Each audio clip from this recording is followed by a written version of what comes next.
കോതമംഗലം മണ്ഡലത്തിൽ UDF സ്ഥാനാർത്ഥി ഷിബു തെക്കുംപുറം 15,000-ലധികം വോട്ടുകളുടെ ഭൂരിപക്ഷത്തോടെ വിജയിക്കുമെന്ന് കോൺഗ്രസ് കവളങ്ങാട് ബ്ലോക്ക് പ്രസിഡന്റ് ബാബു ഏലിയാസ് പറഞ്ഞു.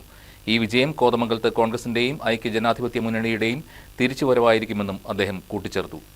UDF സംസ്ഥാനത്ത് വലിയ മുന്നേറ്റം നടത്തുമെന്നും നിയമസഭയിൽ 90-ലധികം സീറ്റുകൾ നേടുമെന്നും അദ്ദേഹം വിശ്വാസം പ്രകടിപ്പിച്ചു.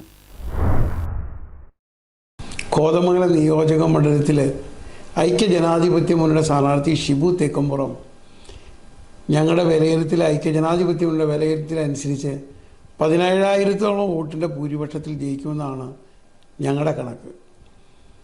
കോതമംഗലത്ത് ഇത്രയും കാലത്തിനിടയ്ക്ക് ഇത്ര ആവേശപൂർവമായി ജനാധിപത്യ വിശ്വാസികൾ വോട്ട് ചെയ്ത ഒരു കാലഘട്ടം ഉണ്ടായിട്ടില്ല.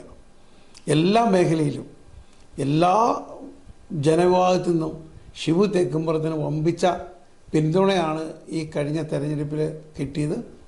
വരുന്ന 4-ാം തീയതി നടക്കുന്ന വോട്ടെണ്ണിൽ തീർച്ചയായും കോതമംഗലത്ത് നിന്ന് ഷിബു തെക്കുംപുറം 15,000-ൻ്റെ മുകളിലുള്ള വോട്ടിന് തീർച്ചയായും ജയിക്കുമെന്നും കേരള നിയമസഭ 90 സീറ്റിൻ്റെ മുകളിൽ നേടിക്കൊണ്ട് ഐക്യജനാധിപത്യ മുന്നണി ഭരണത്തിൽ വരുമെന്നുള്ള കാര്യത്തിൽ ഞങ്ങൾക്ക് സംശയമില്ല.